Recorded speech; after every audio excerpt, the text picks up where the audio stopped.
Legal तरीके से जाओ तो charges are very very normal. 50-60 lakh वाली ऐसी कोई चीज़ नहीं है, जो मर्जी कर लो, charges will be maybe in thousands and lakhs, few lakhs. 50-60 lakh वाला है तो ये सिर्फ 300-400 एप्लीकेंट्स का मामला नहीं है जो वापस आ गए हैं। ये 400 बंदे जो वापस आए हैं, ये तो वो बंदे हैं जो आगे तक पहुंच गए थे। अकेले एक एजेंट के बस की बात नहीं है जो इंडिया में बैठा है। मल्टीपल कंट्रीज में, मल्टीपल लेवल में, इट इज़ लाइक ए पूरा ग्लोबल एक है, नेक्सस है जिसके थ्रू ये ऑपरेट हो रहे हैं। ये जो बंदे कार्रवाई कर रहे हैं, ये सेंट्रल गवर्नमेंट और स्टेट गवर्नमेंट के सिस्टम के बाहर काम कर रहे हैं। अमेरिकी राष्ट्रपति डोनाल्ड ट्रंप के शपथ लेते ही प्रवासी भारतीयों के लिए खास तौर पर अगर बात की जाए, जो इलीगल तौर से जो भारतीय वहाँ गए थे उनके लिए खतरे की घंटी बनी। और उसके बाद लगातार जो अमेरिका से डिपोटीज के जो जहाज़ है वो भारत भेजे जा रहे हैं। ये मसला कोई नया मसला नहीं है, ये काफ़ी सालों से चलता आ रहा है कि जो इलीगल जो डिटेंशन वहाँ पर हो रही है, जो इलीगल तरीके से जो इमिग्रेंट्स वहाँ पहुँच रहे हैं। लेकिन इसको लेकर समय अब आ चुका है कि इसमें कुछ जो रूल्स हैं उसमें बदलाव की ज़रूरत है। ख़ास तौर पर जो रूल्स में अमेंडमेंट करके ही इस तरीके के जो है जो इलीगल तरीके से जा रहे हैं उन्हें रोका जा सकता है, क्योंकि एजेंट्स और कंसल्टेंट के बीच भी हमें फ़र्क समझना चाहिए। आज इसी को लेकर जो है एक अलाइन जो कि एक ऑल इंडिया जो एक लाइसेंस जो कंसल्टेंट्स हैं इनके इमिग्रेशन के, उनकी ओर से एक प्रेस कॉन्फ्रेंस की गई है और इसके बारे में जानकारी दी गई। हमारे साथ एसोसिएशन के चेयरपर्सन हैं कैप्टन एसपी सिंह बात करते हैं। एसपी सिंह जी, ये जो मसला है इलीगल इमिग्रेंट्स का, कोई नया मसला नहीं है, पहले भी आता रहा। लेकिन जिस तरीके से अब 20 जनवरी को जब डोनाल्ड ट्रंप ने शपथ ली, उसके बाद ये सख्ती इस पर दिखाई गई। लगता है कि आपको अब टाइम आ चुका है कि आगे भविष्य में ये चीज़ें ना हो, तो उसे रोकने के लिए कोई ऐसे कानूनों में बदलाव होना चाहिए ताकि इलीगल इमिग्रेंट्स जिनके ऊपर एक स्टैंप लग रही है वो ना बन पाए। देखो, मैं वही बताना चाहूँगा, ये जो मेन जो इशू है, मुद्दा उठा है सिर्फ 3 फ़्लाइट्स जो रिसेंट टाइम में अमृतसर आई हैं। लेकिन आज की अगर रिपोर्ट्स में एक किसी मीडिया चैनल की देखूं, प्रिंट मीडिया में है कि this is not the first time कोई फ़्लाइट ऐसे वापस आई है, डिपोर्टेशन हुई है। पिछले 4-5 सालों का डाटा अगर उन्होंने कहा तो उसमें 40-50 फ़्लाइट्स पहले भी वापस। आज ही एक मिनिस्ट्री ऑफ एक्सटर्नल अफेयर ने एक जानकारी साझा की, 21 फ़्लाइटें 2 मई 2020 से लेकर अब तक पहुंची है। तो मे बी उस समय कुछ ना कुछ रहा होगा कि ये इशू मीडिया में इतना हाईलाइट नहीं हुआ। सिर्फ ये 3 फ़्लाइट्स में भी अमेरिका में सरकार बदलने के कारण ये इशू हो गया, बिकॉज़ वहाँ पे इसको मेन इशू लेके जो हुआ था। तो कहीं ना कहीं मैं आपके माध्यम से सबसे पहले तो ये बताना चाहता हूँ कि ये सिर्फ 300-400 एप्लीकेंट्स का मामला नहीं है जो वापस आ गए हैं। ये 400 बंदे जो वापस आए हैं, ये तो वो बंदे हैं जो आगे तक पहुँच गए थे। कोई 10 महीने पहले पहुँचा, कोई 11 महीने पहुँचे पहले, कोई 1 साल में वहाँ तक पहुँचा। ये जो बैच था, ये कोई पहला या आखिरी लॉट तो नहीं था, इनके पीछे पीछे और भी हो गए। तो ये नंबर 400 नहीं है। अगर इसको समझने की कोशिश की जाए तो हो सकता है ये नंबर 100, हज़ारों में या लाखों में भी जा सकता है। हर स्टेज पे 10 महीने में इनके पीछे पीछे जनता चली हुई है, पाइपलाइन में कितने बंदे रहे होंगे। इससे एक सिग्निफिकेंट नंबर वो भी रहा होगा जो किसी को वेट कर रहे हैं कि वो वहाँ पहुँच जाए तो मैं भी बिस्तरा तैयार लिए बैठा हूँ। तो एक बंदे तो वो हैं जो वापस आ गए, एक लॉट वो है जो अलग अलग कंट्रीज़ में कहीं ना कहीं बैठा हुआ है, और एक लॉट के बंदा आगे पहुंच जाए उनकी इंतज़ार में पीछे घर में अपना बोरिया बिस्तरा लेके बैठा हुआ है। तो ये 3 लॉट्स हैं। तो इसको नंबर को समझा जाए कि नंबर 300-400 का मामला नहीं है। It will be huge numbers, number काफ़ी ज़्यादा रहे होंगे। अगर वापस करने की बात आए तो ये तो वापस आ गए। अगर नुकसान की बात की जाए तो ये 50-60 लाख का भी मामला नहीं है। 60 लाख कोई बात नहीं, नुकसान होता है, बंदा झेल लेता है। लेकिन 60 लाख गंवाने के बाद क्या कॉन्सिक्वेंसेस रहेंगे वो समझने की बात है। जो इंडिविजुअल जो वापस आया वो भी गया, उसके पिताजी ने किस हालात में जो भी अपनी ज़मीन जायदाद बेच के पैसे इकट्ठे किए होंगे, उनकी ओल्ड एज की सिक्योरिटी भी गई। उसकी अगली जनरेशन भी गई, तो इसके कॉन्सिक्वेंसेस अगर देखें, इसका असर उस परिवार की 3 जनरेशन्स के ऊपर पड़ेगा। ये भी एक मुद्दा है अगर इसको गंभीरता से देखा जाए, है ना, ये भी एक मेन इशू है। तो अगर आप किसी तरह की वैसे रेगुलेशंस की बात की जाए, ऑलरेडी मैं कहता हूँ कि मैकेनिज़्म फेलियर नहीं हुआ, मैकेनिज़्म था, ऑलरेडी एग्जिस्टिंग है, लेकिन कहीं ना कहीं मैकेनिज़्म में या मे बी ये जो बंदे इस तरह से ऑपरेट कर रहे थे वो उस मैकेनिज़्म को बाईपास करके अपना काम कर गए। मतलब एग्जीक्यूशन भी नहीं है मानते? एग्जीक्यूशन मतलब से अगेन नहीं, आप बोलना क्या चाहते हैं, एग्जीक्यूशन से क्या बोलना चाहते हैं? एग्जीक्यूशन की मतलब जो लॉ हमारे बने हुए हैं, क्या उसको सही तरीके से इम्प्लीमेंट नहीं किया गया? उसको देखो, उसकी इम्प्लीमेंटेशन बोलूँगे वो सही तरीके से नहीं किया गया, वो नहीं है। देखो, चीज़ें जो हैं over a period of time change होती रहती हैं। तो सबसे पहले तो ये समझना ज़रूरी है कि ये सिस्टम ऑपरेट कैसे कर रहा था। जब हम उस सिस्टम की ऑपरेशन को समझ लेंगे तभी हम उसमें चेंजेस की रिकमेंडेशन कर सकते हैं कि ये सिस्टम को रोका कैसे जाए। तो समय की नज़ाकत ये मांगती है कि जो सारा कुछ हो गया, सबसे पहले इसकी गंभीरता को समझा जाए कि इसकी वॉल्यूम कितनी है, फिर इसको समझा जाए कि इसमें इन्वॉल्व क्या है। अगर आप बात करो, जो अभी इट इज़ क्लियर कि जो बंदे अलग अलग कंट्रीज़ के थ्रू गए थे, कहाँ कहाँ पे गए थे, तो ये भी साबित करता है कि ये अकेले एक एजेंट के बस की बात नहीं है जो इंडिया में बैठा है। मल्टीपल कंट्रीज़ में, मल्टीपल लेवल में, इट इज़ लाइक ए पूरा ग्लोबल एक सेंस है, नेक्सस है जिसके थ्रू ये ऑपरेट हो रहे हैं। अगर आप कहो कि ये बंदा जो बैठा था जिसने पैसे लिए, वो एक बंदा इतने पैसे ले गया, वो भी नहीं है। हो सकता है उस बंदे के हाथ में तो एक मीगर अमाउंट आई होगी, क्योंकि इतने बंदे चैनल में हैं, वो कहाँ तक कैसे हुआ है इसको भी समझना चाहिए, ज़रूरत है कि इसको भी गंभीरता से समझा जाए। तो पूरा जो नेक्सस है, पूरा जो सिस्टम प्रिवेल कर रहा है, सबसे पहले तो उसको समझा जाए, लॉस क्या हुआ, कहाँ कहाँ पे हुआ, उसको एक्सेस किया जाए।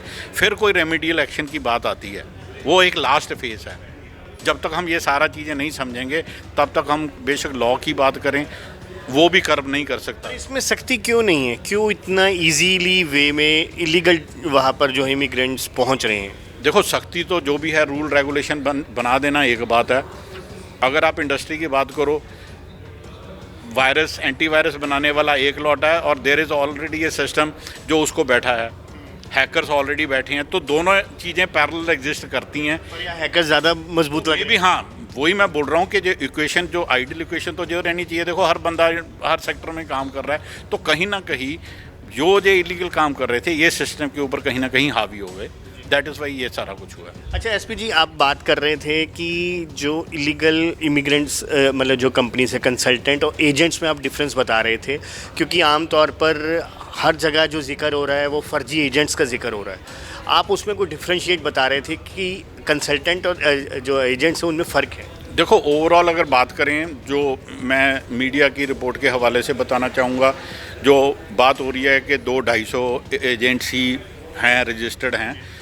2 तरह के लाइसेंसिंग प्रोसेस हैं। एक आता है सेंट्रल गवर्नमेंट के अंदर, जो लाइसेंस इशू होता है मिनिस्ट्री ऑफ एक्सटर्नल अफेयर से, उसको बोलते हैं RA licence, recruitment agent licence. ये लाइसेंस वाले वो बंदे हैं जो अपना टाई अप करते हैं फॉरेन कंपनीज़ के साथ और उन कंपनीज़ के बिहाफ पे बंदों को इंडिया से हायर करके भेजते हैं for employment purpose, only employment purpose. ये सेंट्रल गवर्नमेंट का लाइसेंस है। एक लाइसेंस है जो स्टेट गवर्नमेंट देती है, पंजाब गवर्नमेंट का है, पंजाब का जो है the Punjab travel consultants regulation act, वो है। उसके अंडर उन्होंने, जब ये लाइसेंस बना था, तो उन्होंने जो फॉरेन जाने के लिए बंदों को, मे बी एनी पर्पस, उसको उन्होंने इस लाइसेंस के प्रीव्यू में लाया था। जैसे कि education visa, visitor visa, ticketing, वो भी इसके नीचे हैं। और तो और इवन आइलेट्स इंस्टीट्यूट्स भी इसके नीचे हैं, because they are also facilitators, जो बाहर जाने के बंदे को सर्विसेज प्रोवाइड करते हैं। तो सिस्टम ऑलरेडी है यहाँ पे। ये जो बंदे कार्रवाई कर रहे हैं, ये सेंट्रल गवर्नमेंट और स्टेट गवर्नमेंट के सिस्टम के बाहर काम कर रहे हैं। ये एजेंट वो हैं जो लाइसेंस्ड एजेंट हैं। इसके बारे में पता नहीं है सरकारों को? देखो, ये कहना कि पता है या नहीं है, ये जब भी कोई ऐसा चीज़ें आते हैं तभी सारी चीज़ें होती हैं, नहीं तो ये साइलेंटली कैसे ऑपरेट कर रहे हैं, वही मैं बार बार कह रहा हूँ कि इनके ये ऑपरेट कैसे कर रहे हैं उसको समझा जाए, तभी कोई कानून बन पाएगा ताकि इनके ऑपरेशंस को रोका जाए। इससे आपका जो लाइसेंस जो कंसर्न उनका कितना काम सफ़र हो रहा है? देखो, सफरिंग की बात ऐसी नहीं है।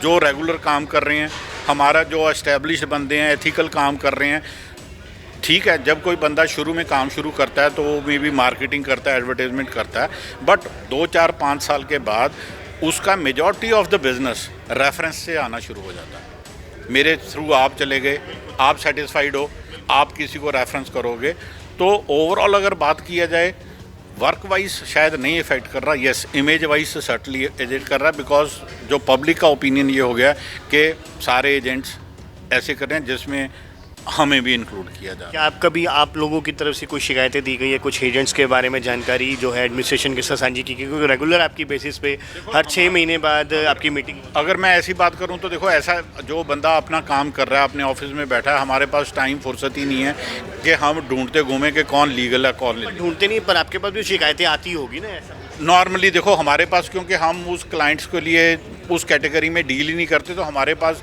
इनवेरिएबली ऐसी कोई शिकायतें नहीं आती। फ्रैंकली स्पीकिंग, कोई ऐसी शिकायत हमारे पास हमारी नॉलेज में नहीं आता कि वो इलीगली काम कर रहा है या कुछ कर रहा है। ये कहना मेरे लिए मुमकिन नहीं है। हमारे माध्यम से कुछ लोगों को आप कहना चाहेंगे जो अभी भी मन बना रहे हैं कि लीगल तरीके से डंकी के माध्यम से वो बाहर जाएं, क्योंकि लाखों रुपया, जैसे आपने बताया, सिर्फ लाखों रुपया वो नहीं खर्च कर रहे, उनकी अगले आने वाली पीढ़ी भी और पिछली पीढ़ी भी जो है उसके माध्यम से तो मैं यही बताना चाहूँगा कि जो भी बाहर जाना चाहते हैं, नंबर 1, जिस भी कंट्री में जो डेवलप्ड कंट्रीज़ हैं, बेसिक समझने की बात है कि उन कंट्रीज़ में मैन पावर की डेफिशिएंसी है और रहेगी, प्रोवाइडेड सिर्फ मुद्दा ये है कि अगर हम अपने आप को अपनी क्राफ्ट्समैनशिप, अपनी स्किल्स या अपना हुनर पैदा करें, सर्टिफिकेशन पैदा करें, जो हम अपने आप को उनके काबिल बना लें, तब रास्ते आज भी खुले हैं, कल भी खुले हैं और खुले रहेंगे। इस बात की मैं दावेदारी करता हूँ। छोटा सा और आखिरी सवाल, इलीगल जाने में जैसे अगर कोई कह रहा है कि मैंने 45 लाख रुपया खर्च किया, अगर वही लीगल तरीके से जाए तो उस पर अमूमन कितना खर्चा उस पर आ सकता है? देखो, हर कंट्री की वेबसाइट के ऊपर वीज़ा के अलग अलग कैटेगरीज मेंशन्ड हैं। विजिटर वीज़ा है, हज़ारों कैटेगरीज हैं हर जगह पे। और अगर लीगल तरीके से जाते हैं, देखो एट टाइम्स ये भी होता है कि आप मेरे पास कोई पूछने आए, मैंने आपको एक राइट पाथ दिखा दिया, आप अपनी स्किल्स गुरो, तो उसको कवर करने में मे बी आपको नॉलेज नहीं थी कि इस स्किल की वहाँ पे ज़रूरत है। जैसे मैं बताना चाहूँगा, कनाडा की ले लो, अमेरिका ले लो, वहाँ पे इलेक्ट्रीशियन की भी डेफिशिएंसी है, कारपेंटर की भी डेफिशिएंसी है। जो ट्रेड हम यहाँ पे छोड़ चुके हैं वहाँ पे उनकी वैल्यू है, लेकिन हमारे पास हुनर भी है, लेकिन वो सर्टिफिकेशन नहीं है। तो पहली स्टेज पे तो आपकी जो एलिजिबिलिटी बननी है वो डॉक्यूमेंट्स के बेस पे होनी है। किसी ने आपको बुला के कोई टेक्निकली काम करवा के तो देखना नहीं है। तो अगर लीगल तरीके से जाओ तो charges are very very nominal. 50-60 lakh वाली ऐसी कोई चीज़ नहीं है, जो मर्जी कर लो, charges will be maybe in thousands and lakhs only, few lakhs. 50-60 lakh वाला ऐसा कुछ नहीं है। बहुत शुक्रिया जी।